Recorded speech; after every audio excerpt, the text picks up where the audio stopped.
Enjoying some special teams work, some individual drills right now for the offense and defensive linemen, DBs in front of us. All of the storylines, all of the emerging stars, and all of the big plays out of camp. Analyzed by two guys who know Packers football inside and out. Quarterbacks at this time of year, veteran quarterbacks especially, they'll be trying throws here that they wouldn't try elsewhere. Training camp coverage on Fox Sports Radio Wisconsin is presented by Potawatomi Sportsbook. Now, live from the perch above Ray Nitschke Field, with the voice of the Packers, Wayne Larrivee. And the Packers deliver the dagger. Here is Packers OT host, Bill Schmid.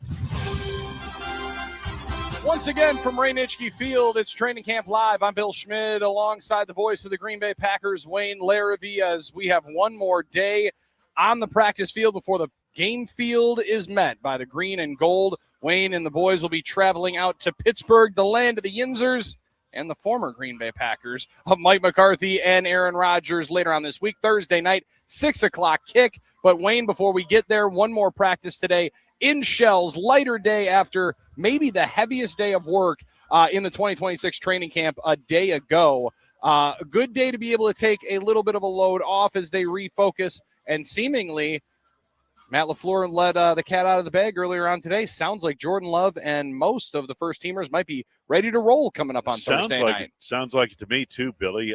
Absolutely. And when you take a look at that, and what does that mean? Well, I don't think it's just going to be one game either. I think they're going to play multiple preseason games. My guess would be first and second preseason games. They'll get some time.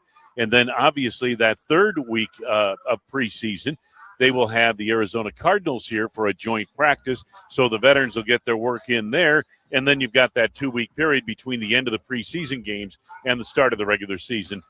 Should be good for them to, they'll then be hopefully ready. What you want to do is if somebody gets nicked up in a preseason game, you want them to have time to get healthy for the regular season. That's all. Well, and they're in a precarious spot with the scheduling of the preseason, right? You're still a month away on Thursday from playing a regular season game. Yeah. That can't be your only work. They're going to get the joint practice. I was wondering if they would maybe skip Denver simply because of 5 days away from the joint practice, manufacture a shorter week. But Wayne, they have 2 Thursday night games, a Wednesday night game off a bye. Might not be a bad deal if you're trying to mimic and get yourself prepared. As Matt said, this is about preparing yourself on a game day operation. Get yourself ready to play. Might not be a bad thing to be able to manufacture one of those in camp. I agree. And he said today that part of, he needs the guys to get back into getting ready for a game, okay? Mm-hmm. And by that, I mean, he's probably talking more about the mindset going in, about the preparation of game day. You get to the stadium, you get taped, you get, go through your routine, your warm-up, everything else. Getting that going is a little bit of it too. So, there are reasons why you would play your regular guys in a game. But I think the number one reason, Billy, is to get them exposure to hitting because you can't replicate that. And again, I understand there's another level of intensity in a joint practice with another team in town. I get that.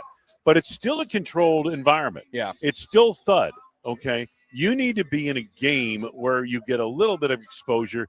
And Matt brought up that thing that stat, I guess, and I haven't checked it out, but where apparently if you get 30 reps in a preseason total, that you are much less likely to suffer injuries in the early going of the regular season. So, okay, I like those numbers. Yeah, sure.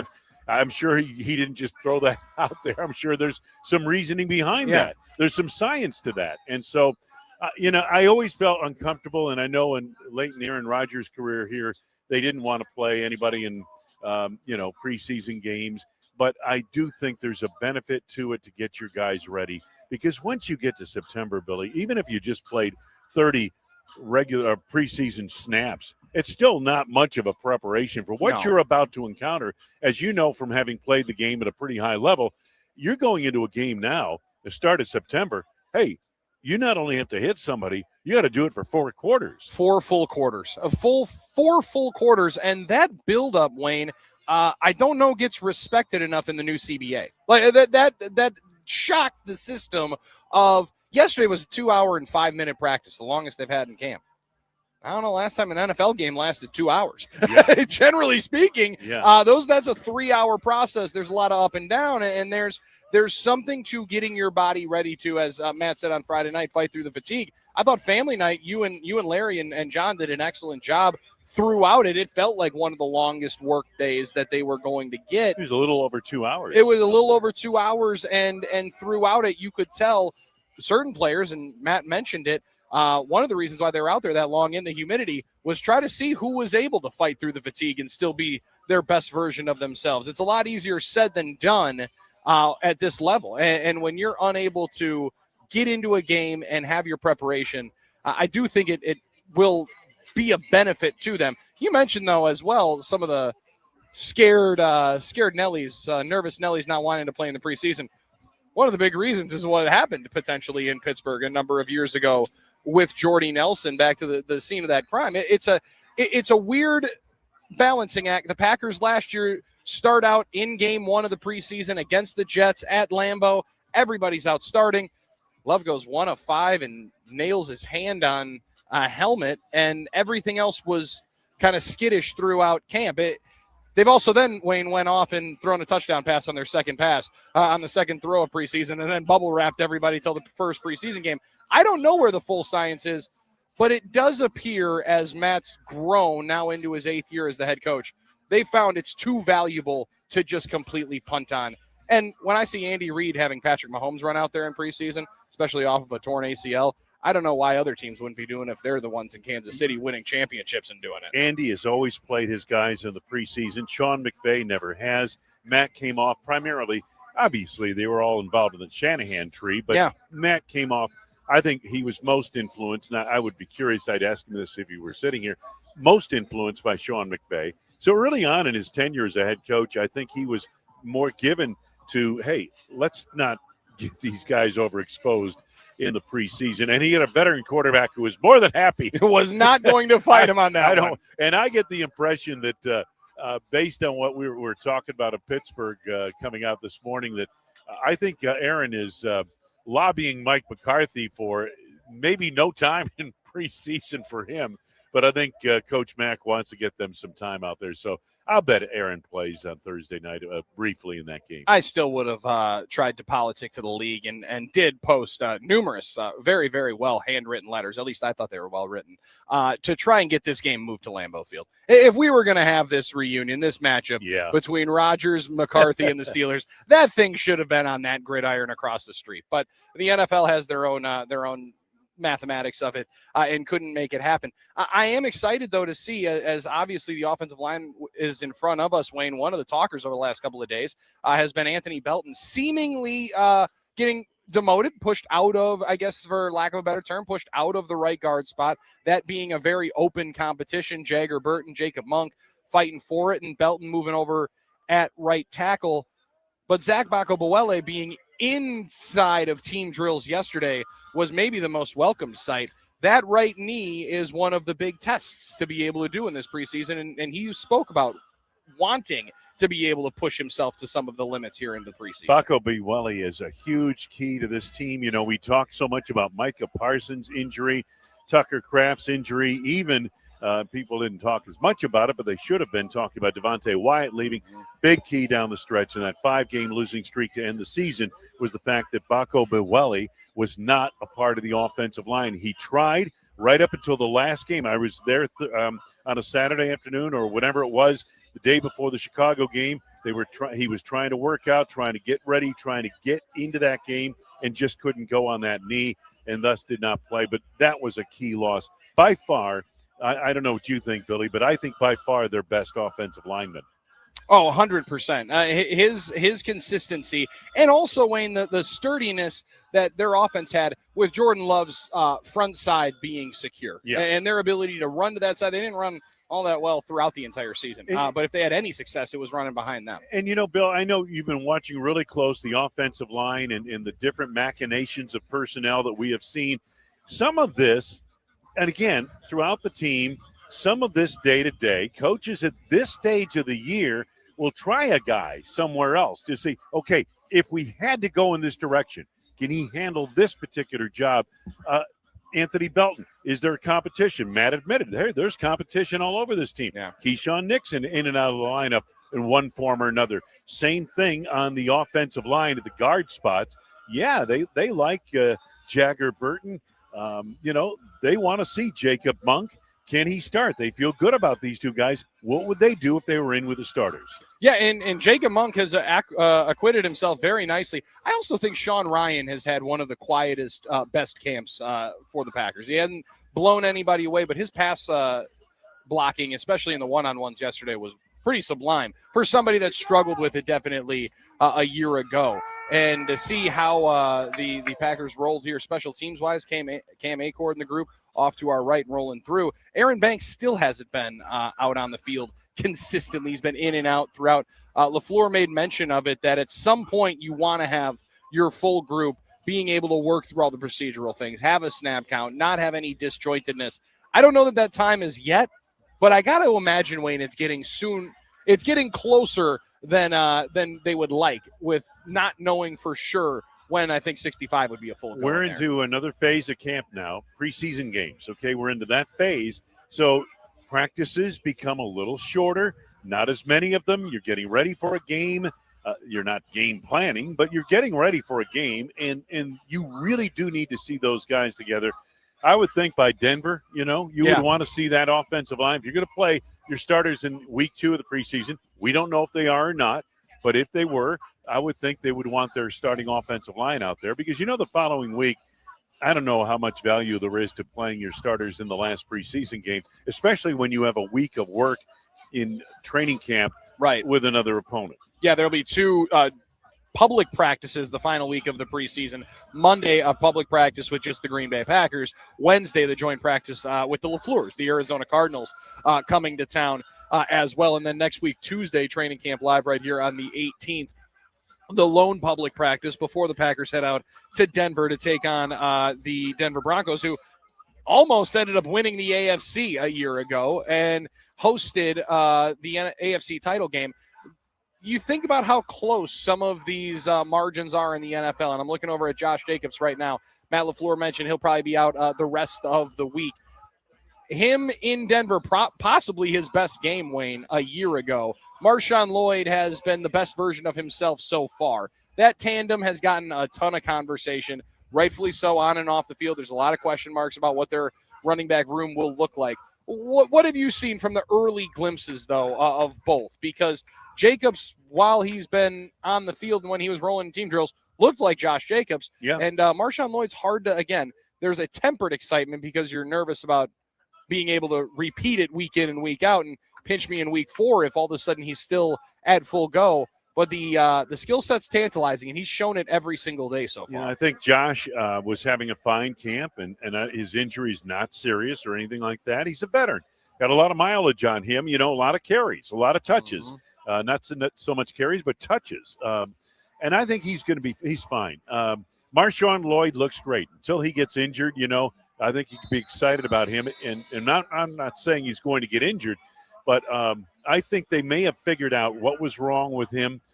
They planned for it now. He's had a full off season to prepare for football instead of rehabbing an injury. And there's a big difference in this when you think about it. So I'm excited about him. And, they're giving him more and more reps as camp goes on. It'll be very interesting to see how much exposure they get to the live hitting in Pittsburgh. One guy that's getting a ton of opportunity in camp has played almost exclusively with the first-team defense throughout has been Brandon Cisse. And, Wayne, I don't know about you. Anybody that I talk to outside of our grouping here and hasn't been at practice, Jordan Love is the number one person everyone talks about. Everybody wants to ask about the quarterback. Everyone wants to make sure the passing game's great. Number 2 is the second question, and he's lived up to the billing. Yesterday, he had a great coverage on a corner route. Christian Watson breaks it up. He's made maybe not the big splash play, interception, takeaway play, but consistently around the football. And I'm excited to see with the receivers that they have in Pittsburgh, if indeed you see DK Metcalf, maybe Michael Pittman, maybe you don't. Roman Wilson is an absolute speed demon, and they got some good guys that are going to test with that offense his coverage ability, I would assume, on Thursday night. Roman Wilson was a big disappointment for Pittsburgh as a high draft choice with all that speed, as you mentioned last year. But Aaron Rodgers mentioned earlier in camp that that's a kid who seems to have grown and, is maybe on the verge of taking that second leap from first year to second year that so many players do.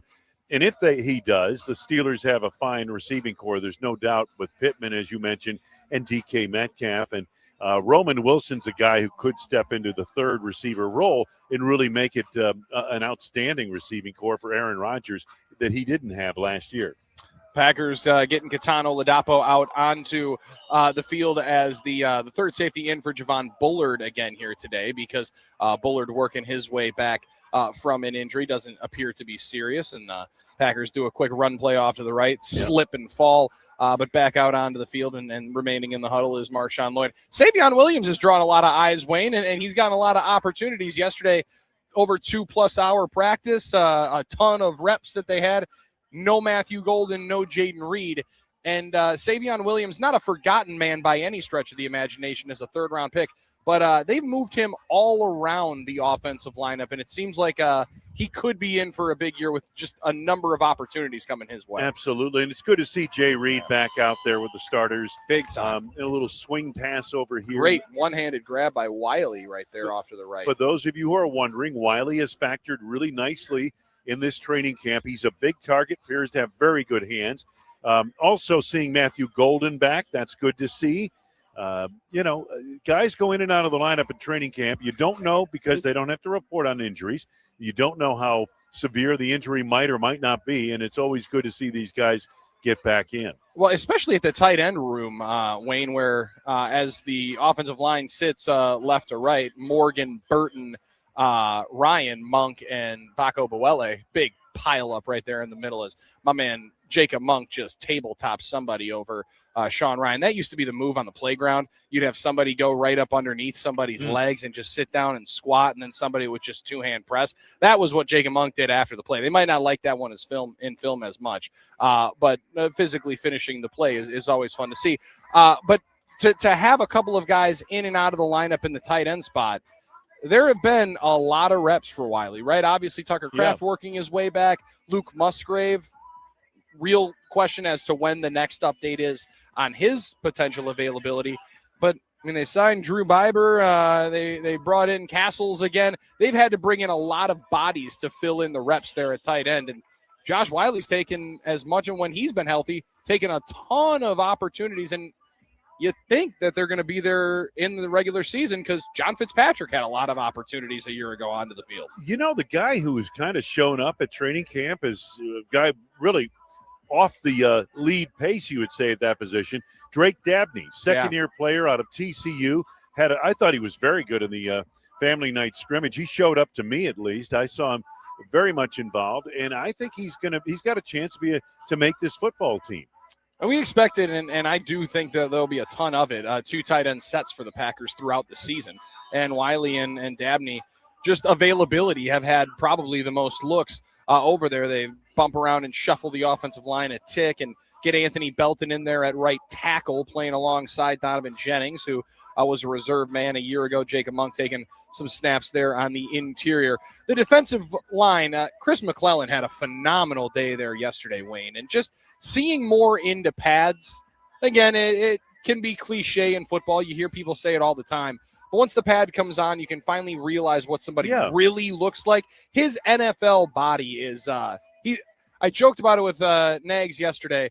He's round in all the right places for a defensive lineman. Hard to block, hard to move, and but he has got a quick first step, and it was explosive yesterday. I think he's going to factor in there, Billy. I don't know if he's going to start or if it'll be in a rotational situation, but you're right. He's a guy who comes to camp, and I always felt this even in the OTAs and minicamp.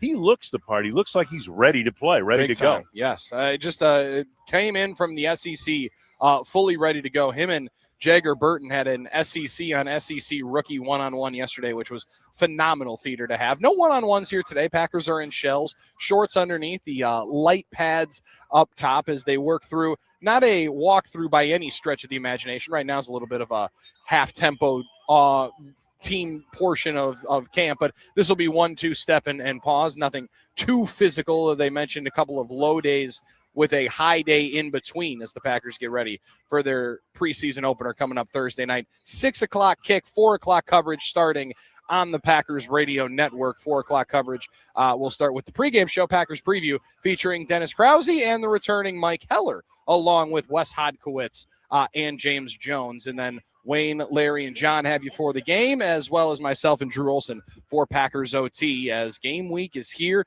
Packers are back on the field. We're getting some Jaden Nixon runs off to the left. Tyrod Taylor got beautiful words of encouragement from Matt LaFleur earlier on here today, Wayne. And he said, hard to not like Tyrod Taylor. Said he's just a G, as cool of a customer as you can have.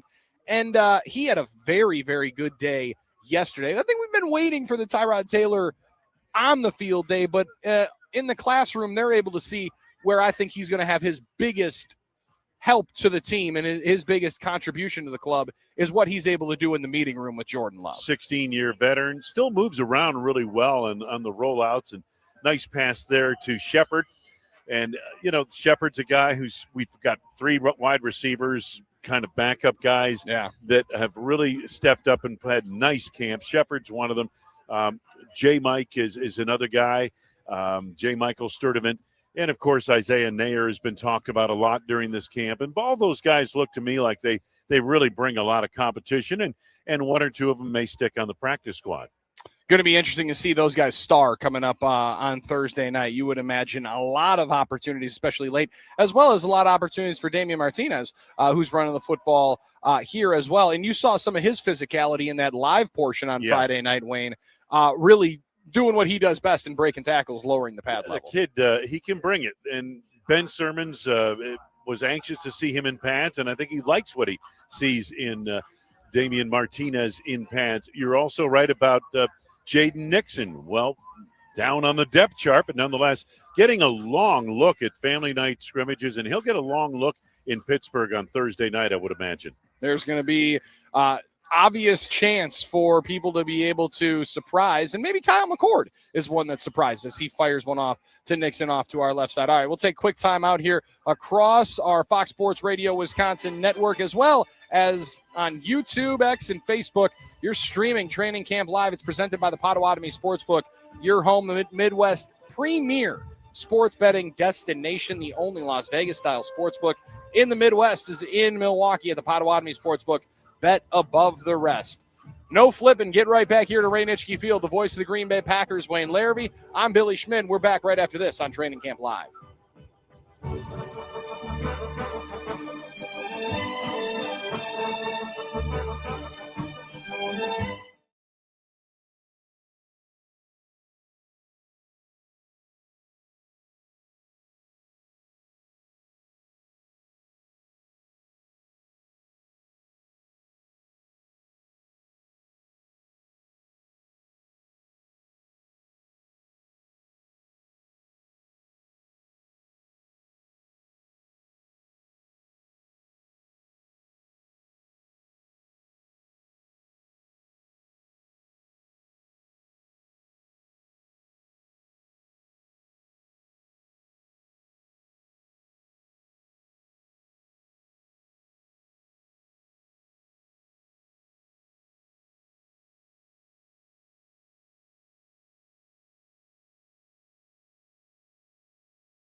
Welcome back to Training Camp Live, presented by Potawatomi Sportsbook. Let's go back to Ray Nitschke Field and rejoin the voice of the Packers, Wayne Larrivee, and Packers OT host Bill Schmid.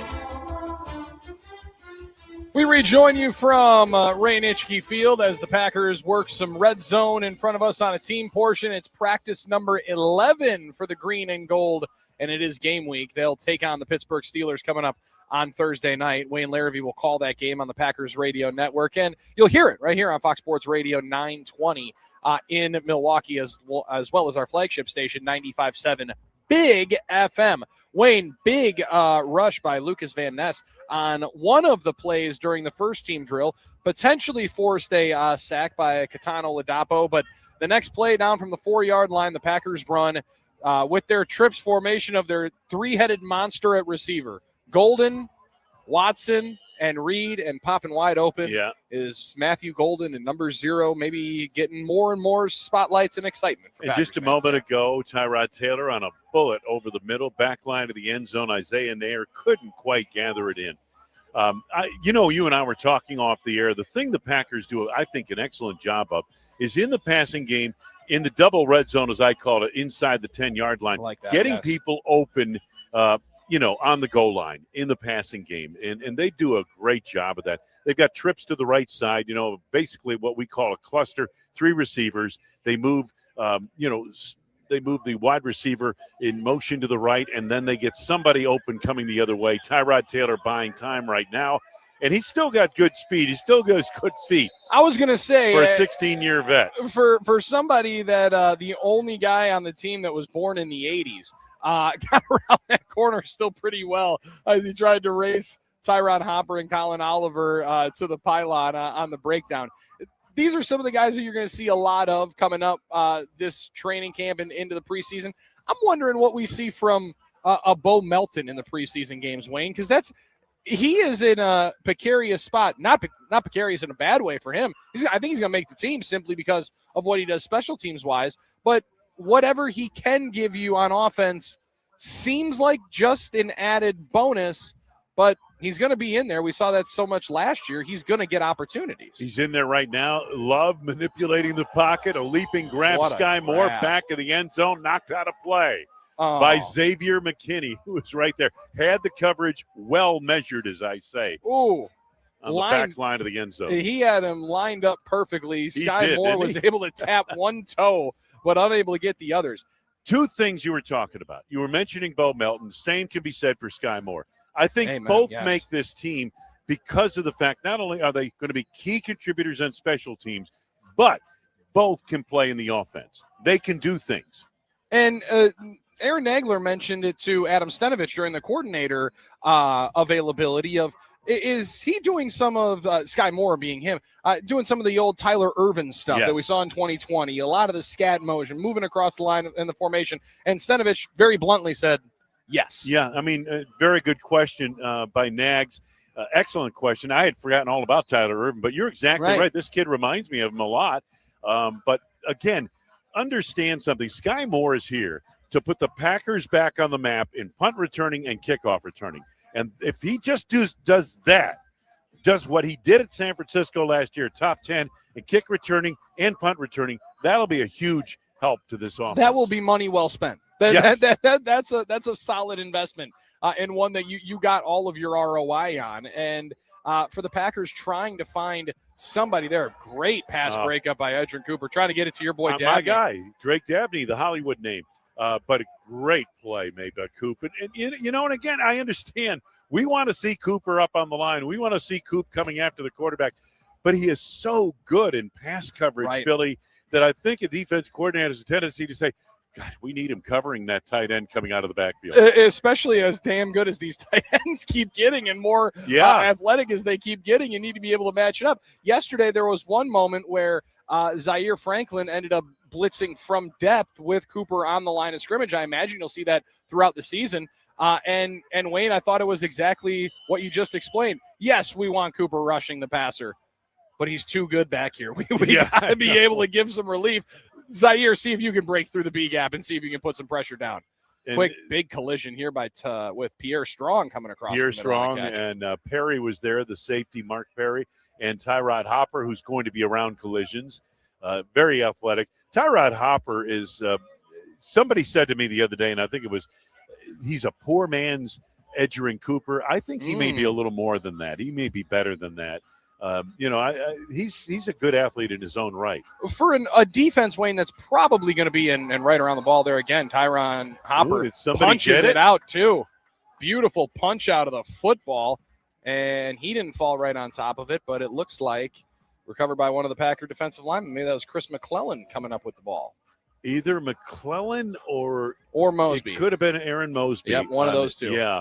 But thinking about it, for a defense that's coming out in a 3-safety look primarily, that's mostly nickel from what the old days would have told you with 5 defensive backs on the field. I feel real confident, Wayne, with any of their 4 linebackers on the field. Cooper, Zaire Franklin, Hopper, and McDuffie, I think, have all engendered a lot of confidence in what you think. If they have to play extended time, that they'll be okay in that spot. Tyrod Taylor just thread the needle to Isaiah Naylor. Great one. In the end zone between 3 defenders. Just a beautiful throw.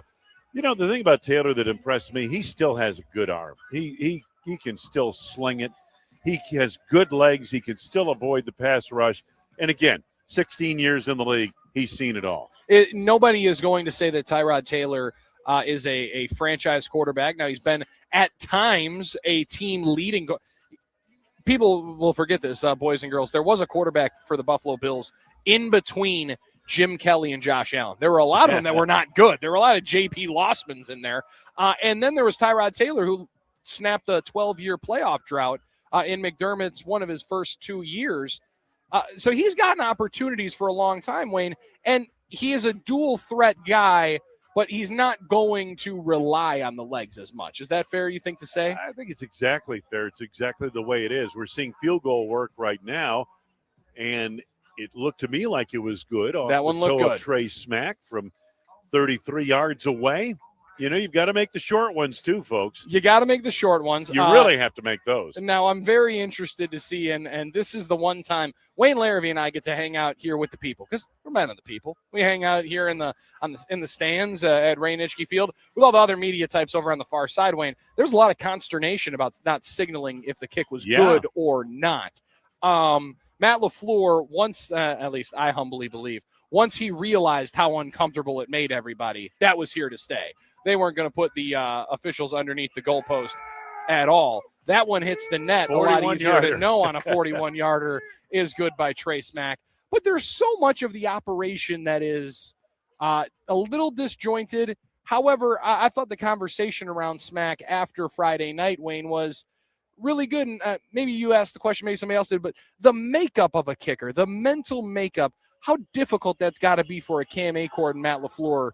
And, you know, Brian Gutekunst and all the pro personnel people, you can't necessarily tell that as much in a workout. Yeah, no doubt. And I'm sure that Brian Gutekunst and his people, there's a little fake field goal. That's what I like Daniel to see. Whelan rolling out, and there's the big tight end down the sidelines getting the call on that play. McAllen Castles. Yeah, McAllen Castles. Take it to the castle, young man. Take that thing to the house. That'd be a beautiful play to be able to bust out. You know how many times, Wayne, in my life playing football that I ever heard the word fire?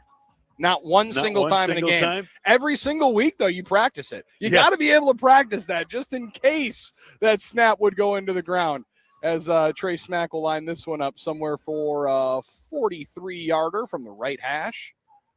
Let's see what he does here. Daniel Whelan down on one knee.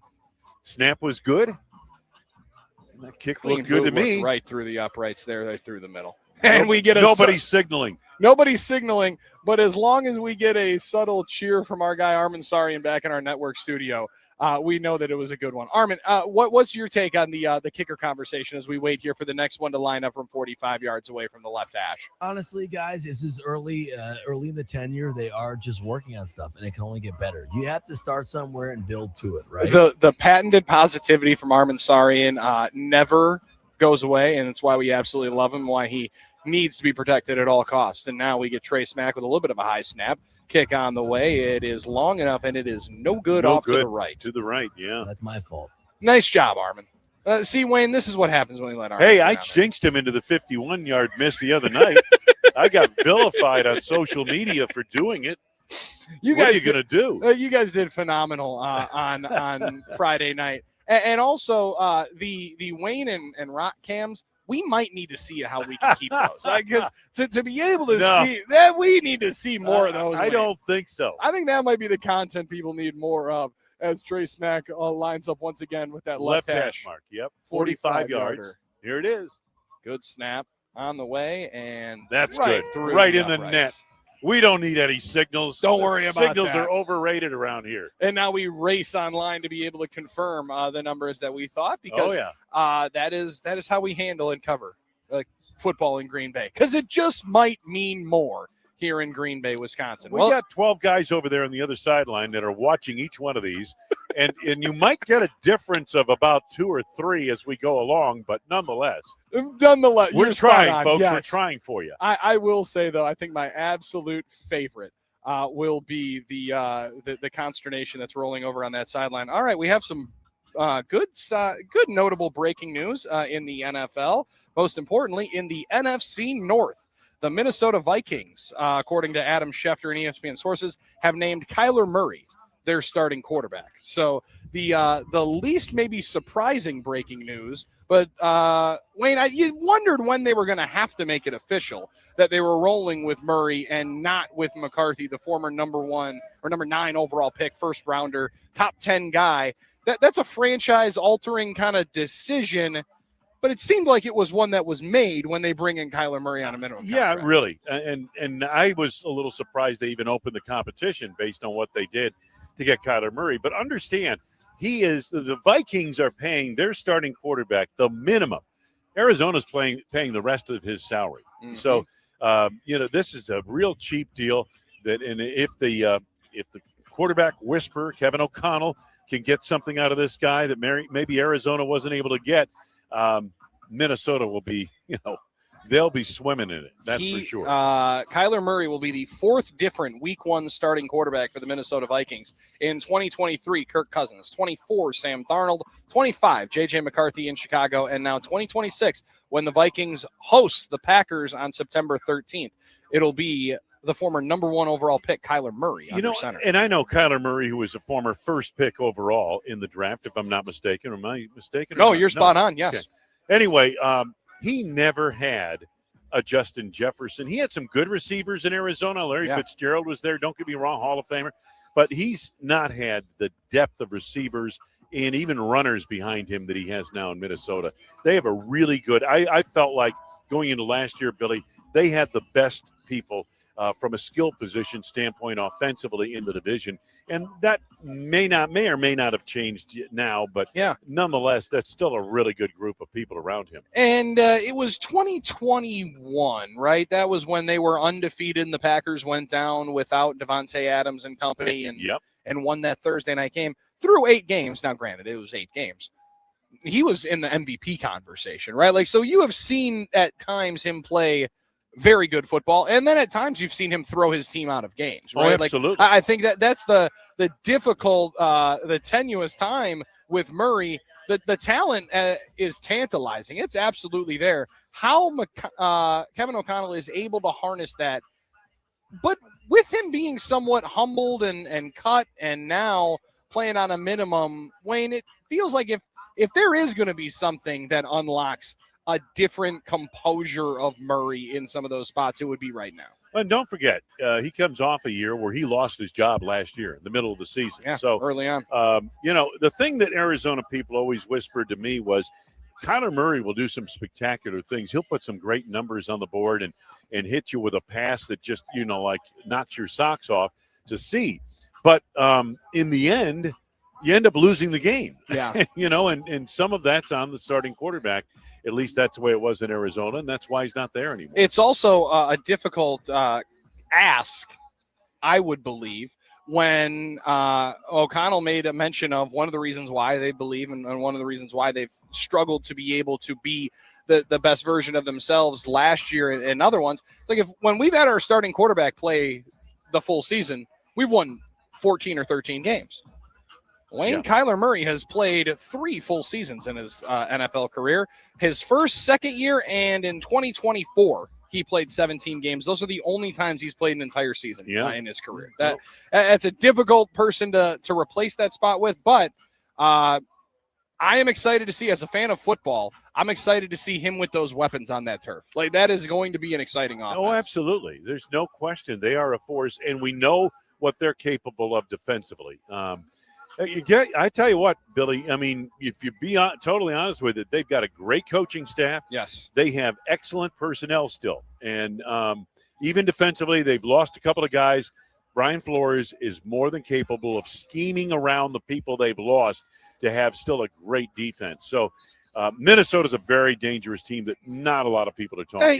Even with Victory Wiener Circle in Chicago, Ben Johnson getting most of the highlights, most of the accolades this offseason. Yeah. Dan Campbell a couple of years ago was we need to find more coaches like Dan Campbell. And now Matt LaFleur, the longest tenured guy in the division, still at the job and reinvested in.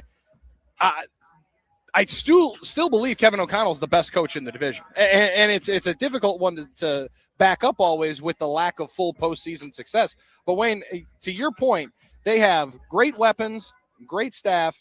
They just haven't been able to, and their franchise has been in the same boat. Haven't been able to get home and haven't been able to have the end of the year promise that they have. And one of the more impressive things last year was Justin Jefferson out losing his top throughout the season. He's apparently, and I don't know him, Billy. Yeah. I'm not going to pretend that I know him, but he seems to me, especially for a wide receiver, to have his head together. Oh, my goodness. Really, he did not complain, and I know many. Can you imagine if Antonio Brown was in Minnesota with that quarterback situation? I dreamed of it a couple of times. Oh, my goodness. He would have blown that whole state up. Forget about it wouldn't have just been the Twin Cities Orthopedic Center. No. That whole place would have been decimated. Rochester, Jimmy, and all that. Oh, my. Oh, man. It might have went all the way to Marshall across the state. Yeah. 877-794-1973 is the phone number to interact with us as well here on the NicoletLaw.com talking text line. Little interlude about the division as some news gets broken. And the Packers' first opponent, their quarterback is set. And I will tell you, my hopes and dreams of J.J. McCarthy starting that game were vast. I definitely had dreams and hopes that he would be taking the first snaps there as the Packers go to U.S. Bank. None to be, as Kyler Murray going to be the starting QB for the Purple later on this year. All right, we'll take a quick timeout. We'll rejoin you from Ray Nitschke Field. The Packers will get back to a team portion after a quick punt drill that we're watching right now, and we'll be back with you on YouTube, X, and Facebook on the free iHeartRadio app statewide on 1070 a.m. Madison, 920 a.m. in Milwaukee. It's presented by the Potawatomi Sportsbook. You've got Training Camp Live.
Today's practice at Packers training camp is underway, and we're bringing all of the storylines to you as they happen. A couple of throws already in camp that have been exceptional. Welcome back to Training Camp Live, presented by Potawatomi Sportsbook. Let's return to our perch at Ray Nitschke Field and rejoin the voice of the Packers, Wayne Larrivee, and Packers OT host, Bill Schmid.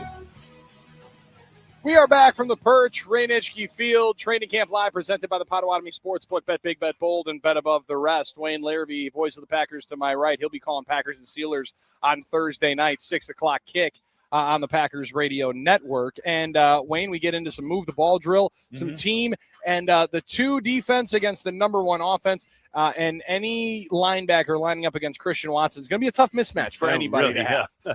Colin Oliver had that duty a moment ago, but the offense moving it pretty well right here in this particular drill. That's Josh Wiley in motion to the wing on the right side. I continue to say he's a great-looking target out there. And he really did some slip over the middle on that pass to Bo Melton, who made a big play a moment ago, right through his hands, right between the hash marks. I was going to say hit him in a terrible spot right in between the 1 and the 6. But in the midst of it, Wiley played some nice football for them a year ago. I agree. And Wayne, he's seemingly doing a little bit of everything, right? A point of attack blocking is going to be paramount for him to being on the team and being a factor. Because I also think he can do a little bit of their more H-back role, which they've been under center so much in camp, Wayne. I feel like they're trying to build in more of that into the offense. Sure. I know Matt had mentioned it, and there's a really good piece at The Athletic with Jordan Rodriguez about Matt LaFleur and his temperament. And we'll talk a little bit about that into the second hour. But mentioned ripping the playbook down and building it back up. I think some more of those core principles of the Shanahan, McVay, early Packers days of the under center play action is probably what he's really hoping to get back into. Yeah, I think so too. And the article in The Athletic was excellent. And Matt lost a close family friend. Jeff Ulbrich, the defense coordinator's wife, passed away. And Ulbrich's, if I'm not mistaken, is it Atlanta now? Yes, in Atlanta, defensive coordinator. Oh, here's a bomb deep down the middle, a nice interception made. Oh, Evan Williams looked like he ran that route perfectly. He did on that pass, deep down the middle. Evan Williams seems like a little bit of a quiet camp, but has not had any mistakes that are noteworthy. Is that fair to say, Wayne? Like it hasn't jumped necessarily off the page always. That splash play right there, I think, might be one of 2 interceptions. But he has not been out of position once. No, he's a very smart player. That pass was intended for Keyshawn Nixon, 86. I had to hesitate because he's just newly added the other day.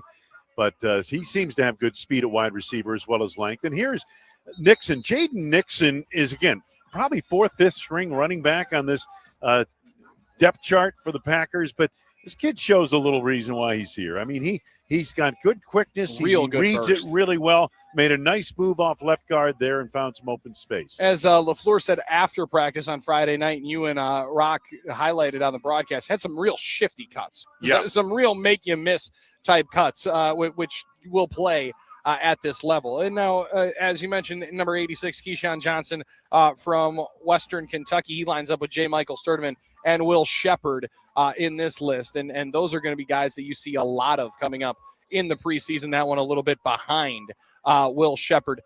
Interested to see as much as of the starting offensive line we see maybe on Thursday night, some of Jordan Morgan. He is somebody that you have talked a ton about, Wayne. He is walking into one of the more prominent roles on the team. But I don't think that he's had a spectacular camp, but a very quiet and consistently good camp. Yeah, I agree. From Jordan Morgan so far. I agree. Even in the one-on-ones, which are skewed to favor the defender coming on those pass rush drills. And this is a nice throwback nicely done that time by the quarterback. Thomas Yasmin. Yep. And Kyle McCord with a nice little move little pass off the move there. I agree. Jordan Morgan's been solid, and that's what you want. At least be solid, and then go from there, get better from there. And I think that's what he'll do. And part of the mathematics you would assume in who and when and how you're going to play in the preseason is how many guys are going to be all together in a grouping. What's the package going to look like in terms of the volume of guys. And you're not going to put 2/5 of your starting offensive line out there, but there might be a couple of guys Matt LaFleur mentioned who will play longer than others. If you're thinking of a Jacob Munker and Jagger Burton, they'll probably play some extended time at multiple different positions. Very good point, Billy. As you mentioned, Matt said that this morning, and they're guys they need to get a look at and an extended look. Some of the other veterans will get some time to shake off some rust, but others will see a little more action because they want to see what these guys can do in a more featured role. Packers not able to get a ton going against the first team defense earlier on today, but going up against the twos in this team portion, a much better day on the passing route. Christian Watson, Bo Melton, Watson again, Drake Dabney getting one, and then as we mentioned, Bo Melton hit him right in the hands, wide open look, being able to manufacture some open looks right there as well. Kyle McCord going to get a good extended run. He's a fascinating study. Huge year at Ohio State, Wayne. They dropped the final game of the year, and Ryan Day drops him like a bad habit. Mm-hmm. And then he goes off and stars at Syracuse. And him and Kyron Drones going to be battling out for that one spot you would think on practice squad of the third quarterback. But I thought Drones had started out camp probably with a leg up, but McCord over the last couple of days seems like he's narrowed that gap a little bit. I think you're right. The thing about McCord, you're right. He was at Ohio State, got dropped, went to Syracuse. And in one season at Syracuse, he set the ACC's all-time single-season passing yardage record. Wow. So, and that's at Syracuse. It's not like, he did it at Miami or somewhere like that. So this kid has some ability, and he's shown that he can be a nice pocket passer, I think. 877-794-1973, how you can get in touch with the talk and text line throughout the show as well. We'll take a quick timeout as we hit the top of the hour here, and the Packers re-hit the field here with their number one offense off to our right side, and the formation up front, the exact same. However, the starting offensive line in Kyle McCord, the aforementioned quarterback, in for a little bit of the walkthrough here in front of us as well. Maybe a look at one of the personnel groupings that we might see coming up on Thursday. We'll talk more about that game coming up on Thursday and later on into hour number 2 of Training Camp Live here. Matt LaFleur mentioned that Jordan Love is expecting to go coming up. We'll talk about that and hear from you as well on the talk and text line as we return. Wayne Larrivee here, voice of the Green Bay Packers. I'm Bill Schmid of Packers OT. It's Training Camp Live, presented by the Potawatomi Sportsbook here on Fox Sports Radio, Wisconsin.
Football season is here. Shotgun snap to Lovey, bobbles for a moment, now lost it. Right side of the end zone, Watson leaping grab. Oh, sensational touchdown catch. Packers training camp is underway in Green Bay, and nobody is bringing you closer to the action than us. We are enjoying some special teams work, some individual drills right now for the offense and defensive linemen, DBs in front of us. All of the storylines, all of the emerging stars, and all of the big plays out of camp. Analyzed by two guys who know Packers football inside and out. Quarterbacks at this time of year, veteran quarterbacks especially, they'll be trying throws here that they wouldn't try elsewhere. Training camp coverage on Fox Sports Radio Wisconsin is presented by Potawatomi Sportsbook. Now, live from the perch above Ray Nitschke Field, with the voice of the Packers, Wayne Larrivee. And the Packers deliver the dagger. Here is Packers OT host, Bill Schmid. We welcome you in for hour 2 to Ray Nitschke Field. It's Training Camp Live, presented by the Potawatomi Sportsbook. Bet above the rest. Packers wrapping up practice number 11 here in the home portion, the live open periods of practice. Off to our right side, the Packers are doing some walkthrough drills with the number 1, number 2s, and Kyle McCord, Kyron Drones getting some looks here. Wayne Larrivee, voice of the Green Bay Packers, to my right as well here up on the perch. And Wayne, there's some getting a look at this. It's a jog through. I was going to say a little bit of a walkthrough, jog through. They're making sure that they can be alignment and assignment sound. A lot of probably the guys that are going to be getting expansive play coming up on Thursday night. Absolutely. Kyron Drones in there at quarterback. We mentioned Damian Martinez. A lot of these guys are going to be seeing a lot of action. Caden Prather, the receiver they picked up after the first week of camp, is out there. And Prather's a fascinating one. Won a UFL championship in Louisville earlier on this year. So there's some good football to be played. Now, some of the third and fourth quarter might resemble some UFL football. However, there's a lot of jobs still available. One guy, Jalen Simpson, Wayne, had a spectacular play. We mentioned the throw down to Sky Moore earlier on, and it was a beautiful pass breakup by Simpson. Yesterday, he capped off the day on what was the final play of camp, play of practice, would have been a 90-something yard pick six for a touchdown. We say play a day is kind of how you end up making the team. Yeah. And for Simpson, somebody that a lot of people are rooting for, he's got a very difficult journey to get here.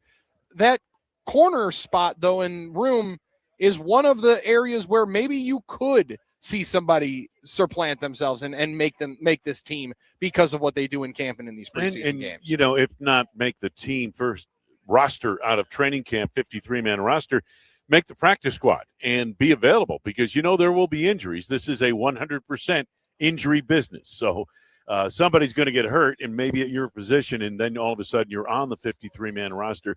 Billy, I think the top 4 cornerbacks are pretty much there. Oh, yeah. It's a matter of who starts, who doesn't, who comes in, who plays what spot. But it's pretty well set. And then from there, do you keep a 5th? It all depends on what you need at other spots on the roster. We're premature to even speculate on that yet because, that's a discussion for the last week of the preseason, going into final cuts. But it'll be interesting to see how it all plays out, and we don't know what the injury situation will be like between now and then. But I'm looking at that last week going into Arizona when they kind of have to start thinking about, okay, we keeping 5 corners, we keeping 3 safeties, we keeping 4 what are we doing? Where do we need people? Where do we need bodies? I got to say, Wayne, there's a lot of things that surprise you at training camp. That jersey off to your right might be the most surprising one. Mandarich. I did not anticipate here today seeing a signed Tony Mandarich 77 Packers jersey here at Ray Nitschke Field. Gosh. I mean, you find everything here at training camp. That is a different one to be able to find. It's amazing. Hindsight's always 20/20. But I'll tell you this discussion. People were bemoaning, when the Packers took Mandarich a couple of years later. He's kind of showing signs of being a bust. And I'm in Chicago, and I'm with Bill Tobin, who is one of the architects, one of the guys who helped build the 85 Bears, and he's their general manager, their personnel guy. And Tobin said to me, he was very truthful. He said, you know what? All of us would have picked Tony Mandarich where they picked him. And apparently none of them knew what made up Tony Mandarich, so to speak. Oh, right, what was behind the curtain. Yeah, exactly. And, back then, maybe they didn't have as much information as they do today. That couldn't happen today. But he said, you know what? Yeah, they picked him. Barry Sanders was still out there, X number of Hall of Famers. And he said, yeah, but we would have taken him in that spot if we were there. It's one of my favorite conversations to have 3 or 4 years after a draft is where could this guy have gone? Where could that guy have gone? And all of them are mute because you don't know exactly who other teams were thinking of in that same vein. And, they're always every draft has one of those stories. Maybe not to that extent. Oh, for sure. Okay. Yep. But, every draft has one of those stories. The Packers pick a center out of Ohio State. Creed Humphrey goes on the next pick to Kansas City. Mm-hmm. Creed Humphrey's next stop is Canton, Ohio. You know what I mean? And our center is he's doing Jets. Okay with the Jets. Mm-hmm. Doing fine. We'll see him. But the point is 1,000%. Another one, we're talking a lot about Lucas Van Ness. Young man has a lot in front of him this year. 13th overall pick. They've already locked up the 5th-year option. Seems like he's having a very good camp. We'll see it against other teams. We'll see it against other jerseys. But if you just go head-to-head comparison, 13th pick and the 15th pick, Lucas Van Ness has 8.5 career sacks. Yep. Will McDonald, who was picked 15th, had 8.5 sacks a year ago, right? Yep. And now they're totally different players. They're asked ultimately to do some different things. But and there's an injury factor returns are in there. Yes, you know what I mean? The injury factors, you can't – on draft day, you can't say, well, we're not counting on this guy not getting injured. Well, that's what you're counting on, the guy not getting injured. But what if he does? That's going to affect his production. No question about that. They simply just become explanations as to why guys don't work out. It's not necessarily an excuse, as a lot of people like to pinpoint. Packers have wrapped up practice number 11 here as they get ready for the preseason opener coming up on Thursday night. Wayne, a couple of guys that are going to get a lot of reps. So we're seeing our guy Chris McClellan. Good to see rookie duties still matter in the NFL. I think Chris McClellan has 6 helmets in his hand as he's walking it over to the large bins. But the defensive line going to have a lot of turnover. There has been a lot of turnover there and a lot of opportunities for one of the stars of camp and Anthony Campbell to be able to play against another team. But going into it, it felt like it was a couple of guys battling for one spot. They seem like they have some really interesting pieces up front. And Jonathan Ford, former Packer, is in there as well. But McClellan, I would assume, gets a decent run coming up on Thursday night against a really improving Pittsburgh Steelers offensive line. Yeah, I agree. And the Steelers have a good offensive line. There's no doubt. So it'll be interesting to see for the first series or two, however long they play their starters, however long the Packers play theirs, to see these guys against a quality offensive line like that.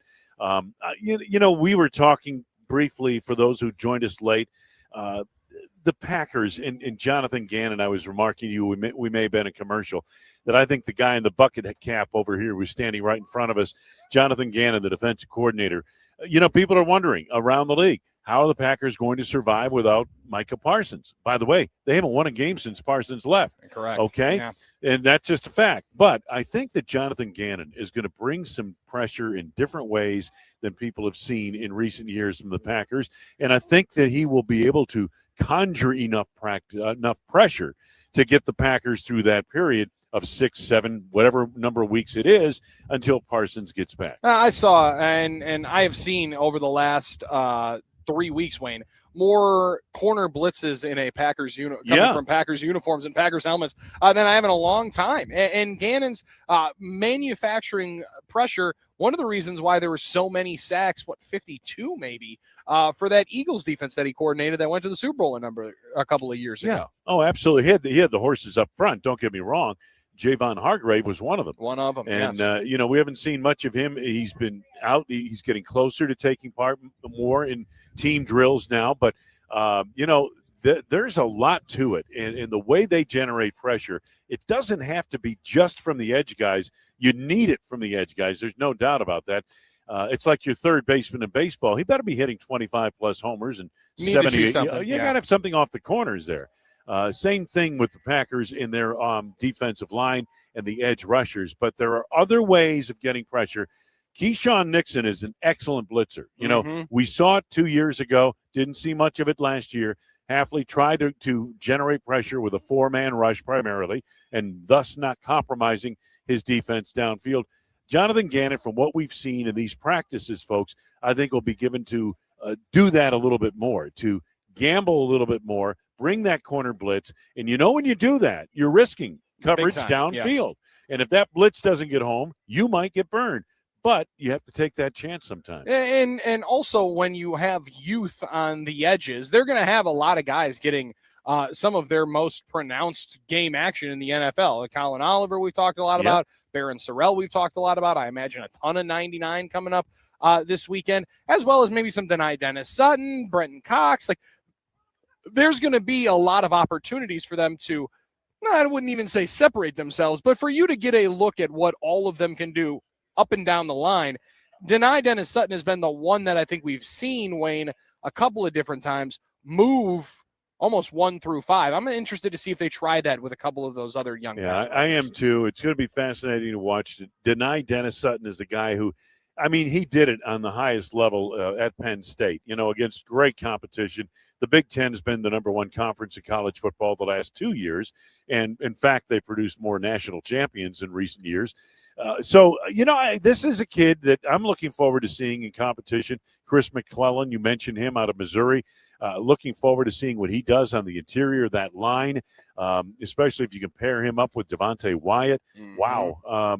I think they've got some young pieces. In this draft, Billy, we've been talking about Jagger Burton, and I think he figures in that offensive line somewhere. I really do. Yeah. And Brandon Cisse, I made this remark before camp even began.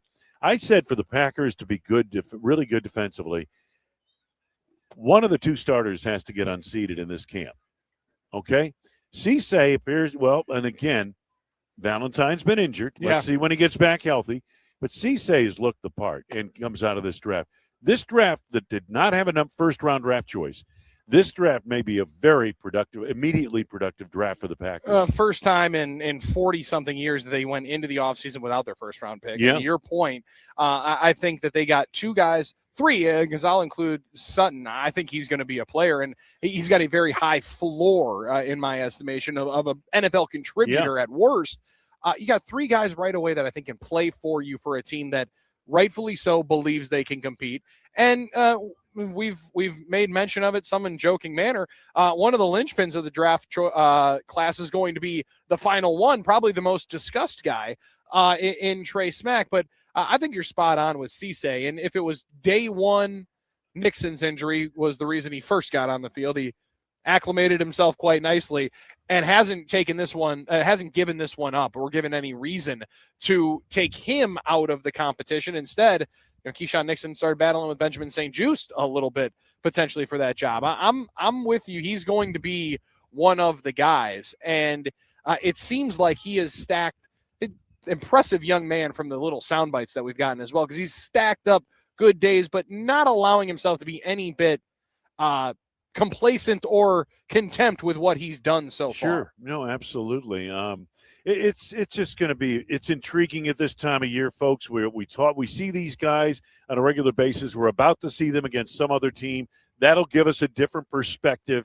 But we've been watching Packers play against Packers, OTAs, minicamp, training camp, and they finally put the pads on, and now we're going to see them play in a game against another team. And I think that, again, changes your perspective a little bit. It evolves as you go through camp, getting into the regular season. I don't know which of those former Badger edge rushers will be running for the Steelers coming up on Thursday night. I doubt number 90 will, but number 51, old Nick Herbig, might, and he's a dynamic pass rusher. Oh yeah, he's a real interesting pass rusher. He was terrific in studying them last year for that midseason game. He was having a really good year and ended up having as many sacks, if I'm not mistaken, as T.J. Watt, who had an injury blemished year. I mean, it was tough.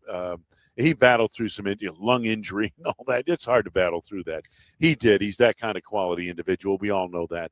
And then you've got Highsmith on the other side, Alex Highsmith, they've got still, Pittsburgh has, their defense didn't perform last year statistically the way it has in the past, but they, to me, are still a solid defensive football team. Oh, big time. And Herbig's still one of my favorites from my time covering the Wisconsin Badgers. A1 dude, and very, very excited to see what he does. And, I mean, he's now got $100 million in the bank. He's done pretty well for himself. One guy that's done, I don't know. Can he feed his family on that, Billy? Well, that's true, because I did hear Rich Paul saying $100 million, actually not $100 million, because you do have to pay taxes. Oh, yeah. Oh, wow, okay. You have to pay tax. And $100 million doesn't go as far as it used to go. That's true, Wayne. Yeah. Price of I've gas heard that. alone, Billy. It's a much different beast. You go to the grocery store. We don't want to it's get into the politics of our society at all. But we got 40 minutes, so we just might have to. But, there aren't. hour two. By the way, there's no more Kmart blue light specials across Ridge Road over there now. Nothing, that place is gone. That is an over day. And the days of Roback sales, I think, have seemingly gone by the wayside as well. Actually, they ask you to round up. That's really the only place where they spin it around and say, "Hey, would you actually like to play more?" We don't have any pennies anymore. Would you mind moving up? Would you mind rolling up on this? Yeah, I kind of do. It's for the children, though. Oh, yeah. But it's for the children. It's all about the kids, Billy. We say that in college athletics all the time. All about the kids. Amen. Oh, I'm excited to do that. And back in the day, it was all about the kids and how much they could make off of those kids. And they made a lot. And now the kids are back. And now the kids are making some of it. Now the kids are getting back into it. Jerry Dulac, longtime Steelers reporter, for the Pittsburgh Post-Gazette, Steelers Radio Network as well. He put this out within the last couple of hours. Mike McCarthy said he has not decided if Aaron Rodgers will play in the preseason opener on Thursday night. He did say his quarterbacks will play in 3 groups, a series or 2 for the first grouping. Group number 2 will go through the first half, and group number 3 will play the second half. McCarthy on Rodgers playing, quote, "We've been talking about playing or not playing since he signed." I mean, and now this is the part where I really enjoy it. I mean, he prefers to play. Brett Favre wanted to play. I've never had a quarterback that did not want to play. Okay. Did he say that at a podium? Yes, he did. Yes, he did. There it is. Okay, so he said he totally knows that they all totally want to play. So maybe we will. Maybe we will see Aaron Rodgers against Jordan Love on Thursday night. We will see Jordan Love. Although Matt LaFleur did say, I have the opportunity to change my mind. You'll hear that coming up in about 20 minutes here on Training Camp Live. We'll take a quick time out and wrap up our time with Wayne Larrivee before he departs to the city of Iron City Light. Enjoys the hills. I see light, exactly. Enjoy the beautiful hills of Pittsburgh. Primanti sandwiches. Oh, now I'm going to be jealous. That when they throw those fries right there on the sandwich, it's not God intended it to be. Yep. Everything in one handheld sub. If you got to go, there are few ways to go better. You're dang right, you know Wayne. I mean? Yes, if I go with a if that's going to kill you, in my hand, there are only 3 or 4 other ways I can think of that you want would be better. Yes, yeah, and What are they, Wayne? those are all for Armin Sarian's AMA hours later on tomorrow, 5 a.m. on the Huddle in the full disclosure hour that Armin Sarian is still looking to get sponsored by one red light spot nearest you.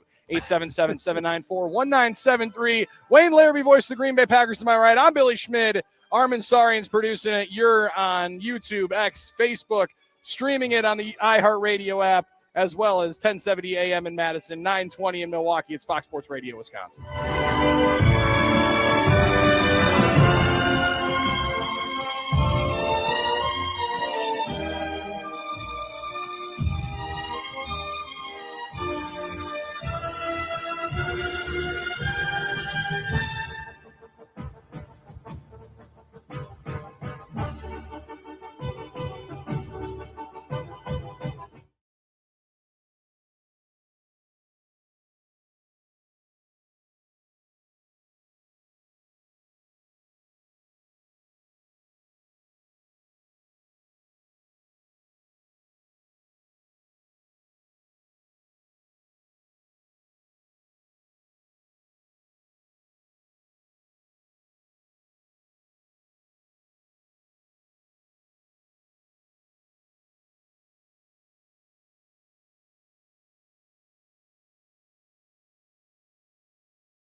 Today's practice at Packers training camp is underway, and we're bringing all of the storylines to you as they happen. A couple of throws already in camp that have been exceptional. Welcome back to Training Camp Live, presented by Potawatomi Sportsbook. Let's return to our perch at Ray Nitschke Field and rejoin the voice of the Packers, Wayne Larrivee, and Packers OT host, Bill Schmid. Training camp live here at Ray Nitschke Field as the Packers wrap up camp practice number 11. They get ready for their first preseason game coming up on Thursday night, 6 o'clock kick on the Packers radio network. Wayne Larrivee will be calling it. We watched the practice here today, Wayne, and there's going to be a couple of guys who you're going to be talking a lot about. One of the last guys to leave, the last player to leave the field, somebody who's going to get a lot of reps on Thursday night, Kyle McCord, and throw into a couple of our favorites, guys that we've watched throughout camp here so far. There's going to be potentially a lot of Josh Wiley, a lot of Drake Dabney, a lot of J. Michael Sturdivant, who had a nice night on Friday night during during family night as well. There's some guys who they paid in the offseason in the post-draft process, right after the selections are made. Packers have had a long run of undrafted free agent rookies making the team. That position, they have a number of them. That's a tough spot to crack, but I'll be interested to see how those guys take what we've seen for the last 3 weeks onto the game field. The thing that the Packers have a reputation around the league for is free agents, rookie free agents, and giving them a lot of time and a lot of exposure, not just in practice, but in those preseason games. And as you mentioned, Tramon Williams was a free agent when he made the team. He had never been drafted, and he became one of the great cornerbacks of the Packers and of course, a cornerstone on that Super Bowl 41 team. But there's a lot of guys like that. And I've been told, agents have said that, they look at Green Bay. When their guy's not drafted, they'll look at Green Bay and say, hey, at least you're going to get a shot here. They're going to give you a good look here. And the other thing, when you come out of college and your agent is out there, he's looking at the depth chart. If you're a tight end and they're loaded with tight ends, you're going to try to go somewhere else. But nonetheless, when you're in a situation and all things are equal, you might go with the Packers because it's been proven in the past they will give a free agent a shot, almost as much of a shot as they would a draft choice. Oh, yeah, and just as much of a shot as they'll give veterans. I mean, we saw it with Sam Shields making the team as an undrafted rookie as well. There were veterans that ended up getting pushed off of the list for that player because there's a little bit of a lottery ticket component to it, right? There's a little something to found money, sometimes can be the best money.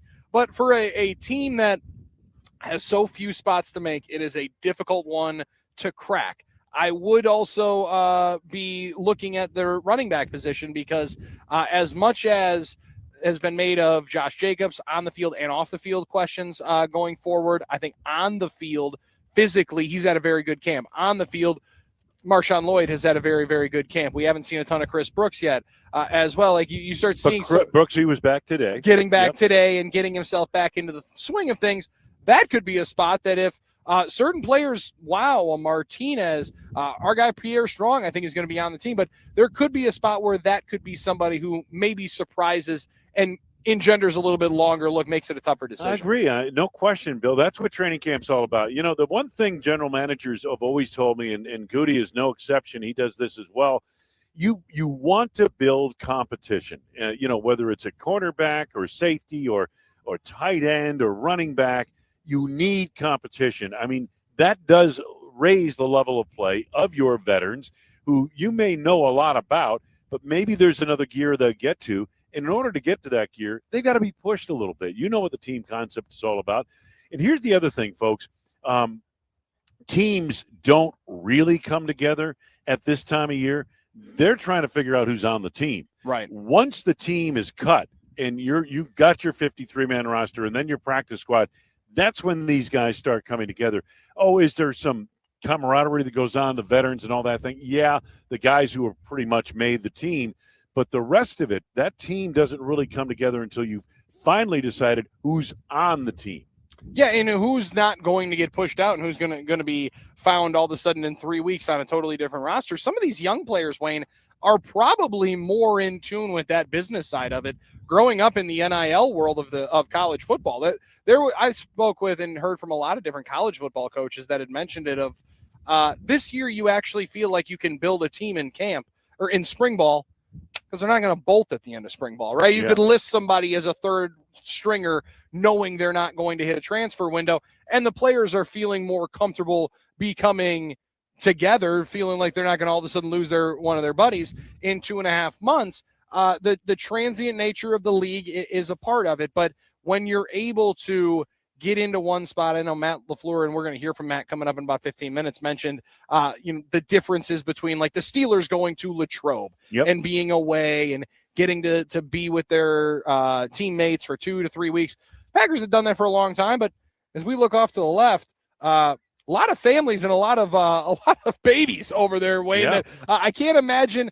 Like, you can think of the beautiful remember the Titans moments where everybody comes together, but then there's also now in a different time of training camp a lot of downtime that it might not be as positive as it once was, maybe, to be in one of those settings. And again, like I said, I understand what people going away to training camp. It always is like, you're kind of getting together, but there's this element of you're still trying to figure out who's on the team, okay? And there's a positive to some of these things and drills you go through, to build chemistry. But chemistry is something I know that coaches try to build it with different activities and things like that. And that's all well and good. And we're all staying in the dorm and we're all treated like dirt and all this, there's something to be said for that. But for the most part, I will go back to it again and say that team, once you make the team, that's when you really start bonding with people. And right now, while there's some bonding going on at training camp, don't get me wrong, there is absolutely, but it's a little different when the team, you're still trying to put together the team. You're still wondering who's on this team. Right. And matter of fact, am I on this team? And there's a lot of second guessing, and we've seen a couple of guys that have, like Anthony Belton, I think, second guessing a lot of where his spot is on the team for a down week that he had. Those players are the ones that you can always see and extrapolate different things throughout a game.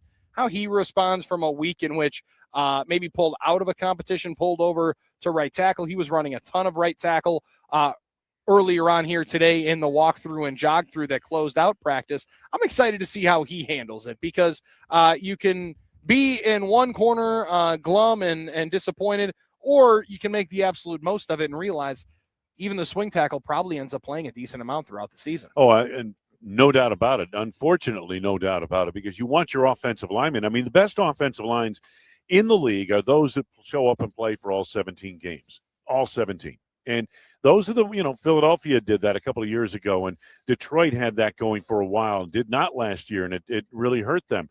So that's a big part of it. But by the same token, the Packers have felt in recent years under LaFleur that their depth on the offensive line has more to do about the versatility of personnel in that offensive line room, in that, hey, somebody goes down at right tackle, you can make a move with someone else, plug him in there. Maybe it's your right guard moving over to right tackle, but you've got a fill-in coming into the guard spot, that kind of thing, and you keep your 5 best players on the field. That's something that they did very well 2-3 years ago. Didn't work out quite as well last year. Packers, health-wise, will always be the number one conversation. Jordan Love potentially playing coming up this weekend. Maybe it's Christian Watson. Maybe it's Jaden Reed. Good to see the triumvirate of wide receivers back on the field. Missing yesterday the high day of Jaden Reed and Matthew Golden. They have a lot of schematic advantages when all 3 of those guys are going to be on the field. I agree, and they're a very solid group. I mean, they're not as well known. They're not as accomplished yet as the Minnesota group is, as some of the other groups around the league, Cincinnati, Dallas.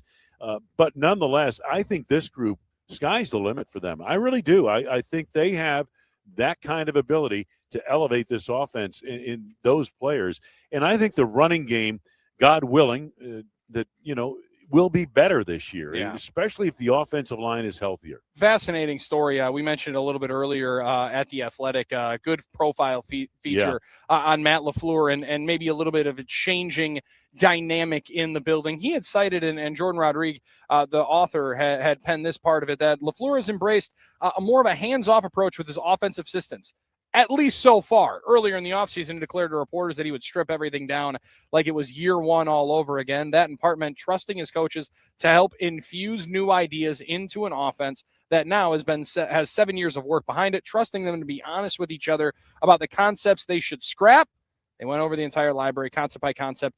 Love said LaFleur has emphasized developing plays that can work universally against coverages and not attempting to force a defense into the coverage the Packers want. Being malleable and finding different ways, but really delegating and trusting everybody else.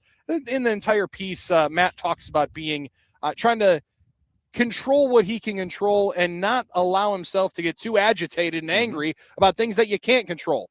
That's a tough thing for a football coach to do. It's a tough thing for anybody to do, Billy. Very true. Especially anybody in any kind of leadership role. Trusting your assistants. It's tough for players. I mean, the great story I think of when it comes down to that was Michael Jordan. When Phil Jackson took over as head coach and they put in this new offense, triangle offense, Michael wanted no part of it. He didn't trust Scottie Pippen or Horace Grant or any of those guys. Bill Cartwright. He was the alpha athlete. Feels like if I don't do it, no one else will. Amen. And that's the number one thought process with the great athletes I've been around. If I don't get this done, nobody else, I can't trust anyone else to do it. Well, the fact is, in order to get it done, you better trust the people around you. And it wasn't until Jordan trusted those people that they started winning championships. I see it every day on the football field. Every year there comes a point, and then Matt's talking about it as a head coach with his staff. And you know what, folks, in business, you better do the same thing. You've got to trust the people you hired and brought into the organization for a reason. Let them do their job. And if it doesn't work out, then you make changes. Then you can make moves. But you've got to trust the people you brought around you, and you hope you made the right choice and the right decisions, and those people are good enough to do that. And that's the case with sports. It's just a microcosm of society and business and the way things are done. You've got to trust the people around you. Matt as a head coach, his assistants, Jordan Love as a quarterback, trust that Christian Watson or Matthew Golden will get to the right spot because that ball's coming out before they made their break. That kind of thing. Trust is a huge part to success in sports. And it definitely sounds like he has a crazy trust in new defensive coordinator Jonathan Gannon. Quote, he's been better than I ever envisioned. I love that guy. I love how he holds players and coaches accountable, but he doesn't have an ego, and that's fun to work with. Going to be fun to watch as that group develops because there is a delegating part that you have to be able to do, and then you have to, as you said, trust the people that you trusted enough to hire at one point to put in their plan into action. Well, Wayne, you're going to do just that. Put the plan into action. Call the game on Thursday night. We couldn't be more proud of the work that we already know you and Larry and John are going to put forth on Thursday night. This is going to be is this the heaviest prep game in the preseason, game number one with the largest roster possible? Yeah, because you don't really have any tape to look at. You don't get to see the players, you know what I mean, ahead of time. It's names, numbers, some information. Some of the guys you know, of course, but a lot of the guys you know aren't going to play much if they play at all. So, preseason's tough, but it's good because you scrape off the rust, you get back into the routine and that kind of thing. By the time the regular season comes along, you're saying to yourself, wow, I can't believe they're paying me to do this. This is at this stage of the season, you're saying they're not paying me enough to do this. It is a balancing act very quickly. Well, Wayne, we appreciate it as always, man. Have a great call on Thursday. Safe travels out to Pittsburgh, and we'll see you next week. You got it, Billy. There he is, Wayne Larrivee, voice of the Green Bay Packers. We'll be back. We'll hear from the head coach of the Green Bay Packers, the aforementioned Matt LaFleur, on the other side. Talks about and previews that preseason game. How much will we see Jordan Love and the others play? Matt LaFleur answers it next on Fox Sports Radio, Wisconsin. All right, Wayne, thanks.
Welcome back to Training Camp Live, presented by Potawatomi Sportsbook. Let's go back to Ray Nitschke Field and rejoin the voice of the Packers, Wayne Larrivee, and Packers OT host Bill Schmid.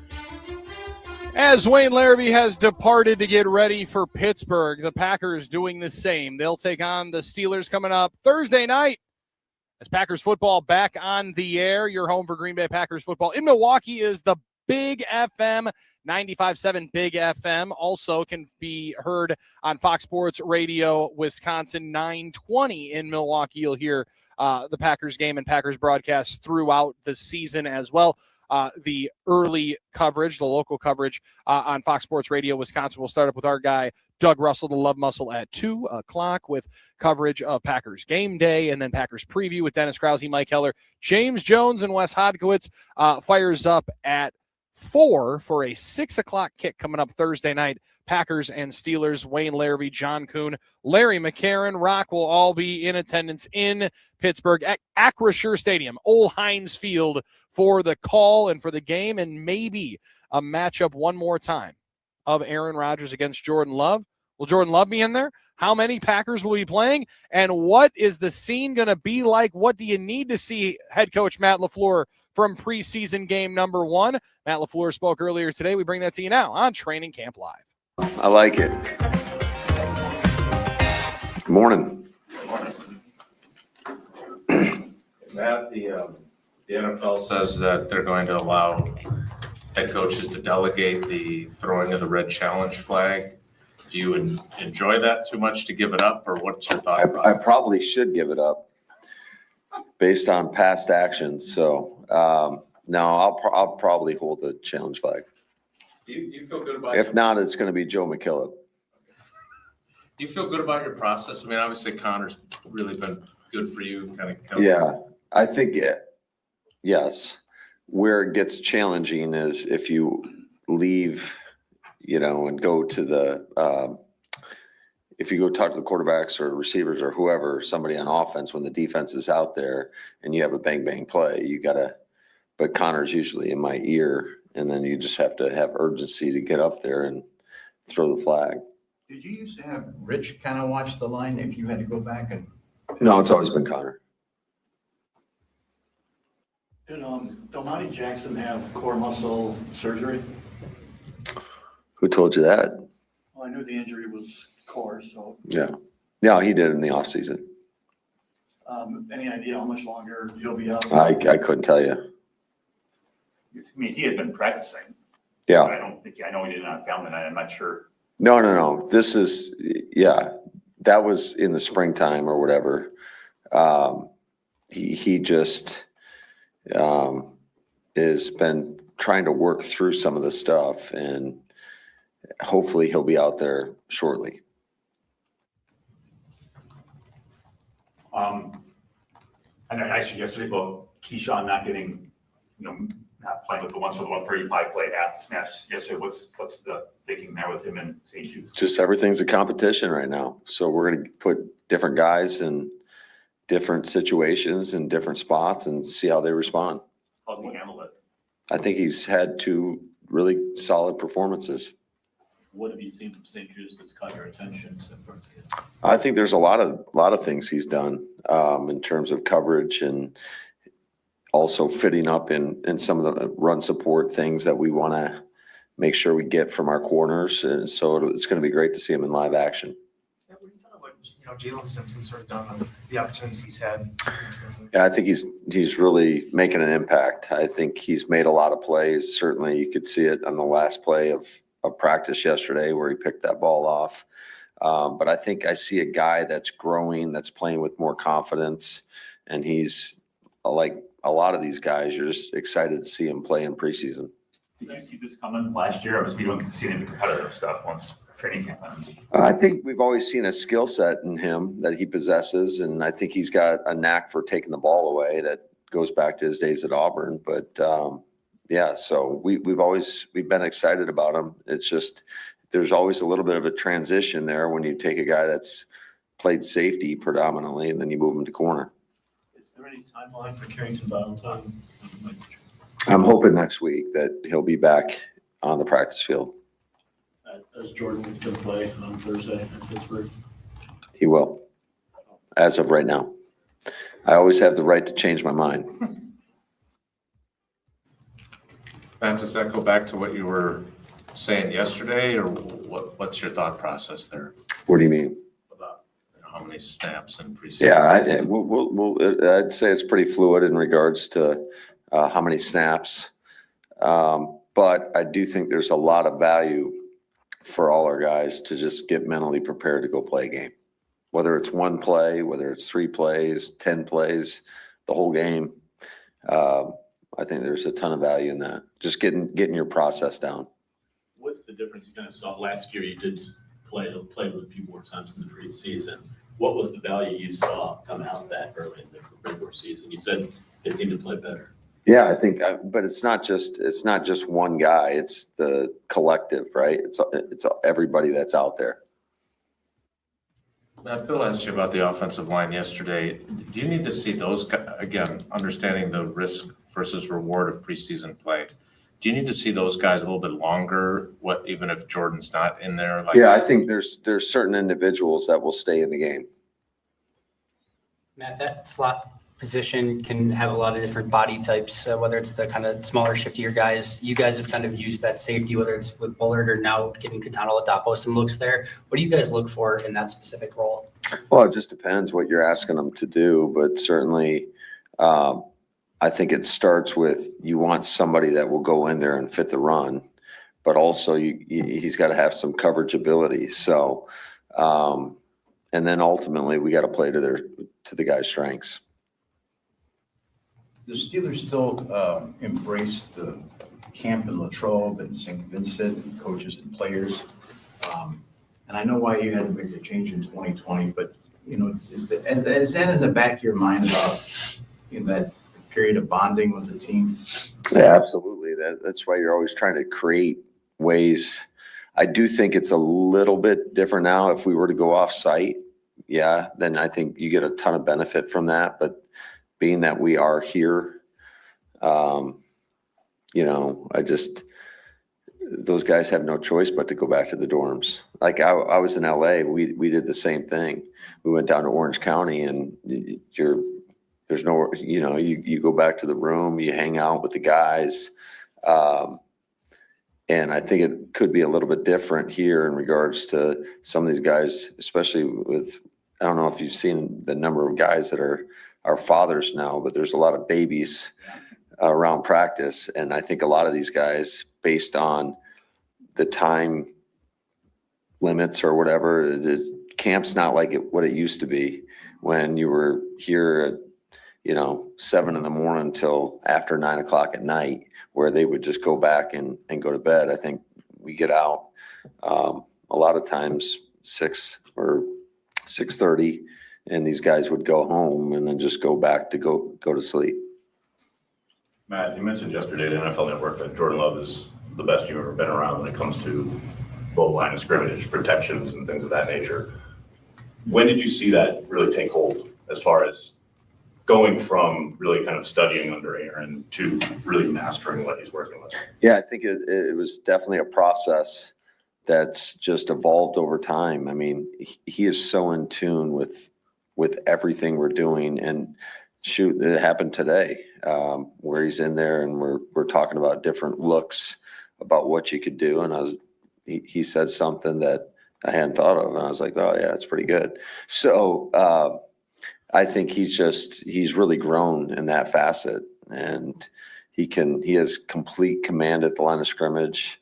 And then he trusts everything that we talk about in that room, and he goes out there and executes it. Stacy gave you the chance to walk that back by pointing out that you coached Aaron Rodgers. So when you say that, what did Aaron do at the line that is like he kind of had? It seemed like he had free reign to do whatever he wanted, and maybe that's part of it. But what was kind of what's the difference there? Well, it just depends on the situation. Without getting into too many details, but Aaron was phenomenal too. Don't get me wrong. And I think Jordan really benefited from watching him and how he operated and how quickly he could process things. But I do think our offense has evolved over time too. So that's all I'm going to say about that. Matt, what's the relationship been like between Jordan and Tyrod in that room, and just the 5-month span that you've had them together? Yeah, it's been great. I mean, you can't help but not like Tyrod Taylor. I mean, he is a G. He's a great dude, really good football player.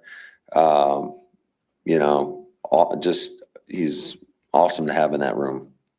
We talked a lot about what he brings from experience and how he can help Jordan, but Jordan has missed time each of the last 2 years, so he may have to play. Looked like he had a really good day yesterday. Is it clear to you that he can not just be a great mentor, but can still play at a high level? Oh, absolutely. I think, and it's been fun to go through this process. Again, not holding anything back and throwing everything at him, and just to see how he's handled it. And I think he's done a heck of a job. Two more, please. Matt, I'm sure it's hard to game plan for preseason game number 1 with new head coach or new offense, whatever it is. What do you? There's no game plan going on. I promise you that. I mean, don't get me wrong. It's not like we're negligent and you have an idea of what somebody may do, but you're running just like base core concepts in every phase of the game. So, because you want your guys to feel prepared when they go out there, to have an idea of what they may or may not see. But I think what's been great about this camp is I think we've seen a lot of different things from really both sides of the ball, from our offense in terms of how we motion and use misdirection plays, to our defense and some of the looks that we're getting. And I know it's typical. A lot of special teams coordinators, they got their own little pack that they do going into a lot of these games, so they don't try to expose somebody else. Love that peek behind the curtain from Matt LaFleur as you hear him on Training Camp Live discussing there's no prep going on for preseason game number 1. But that being said, you can't be flippant about what you're doing in preparation. More than anything, you want to see your guys run your stuff against whatever the package is in front. And as much time goes into game planning during the regular season, that is all effort and time and mental strain being put on thinking about your football team and what you can do better in your own role. Very excited to see them put that into action coming up on Thursday night. You'll hear it. 4:00 coverage starts on the network of the Packers Radio Network. Our coverage started at 2 on Fox Sports Radio Wisconsin. To make sure you're tuning in to Packers OT with myself and Drew Olson, and Training Camp Live again coming up 1 week from today, our next edition. Thanks to the Potawatomi Sportsbook. Thanks to Armin Sari and Wayne Larrivee and all of you. It's been Training Camp Live on Fox Sports Radio Wisconsin.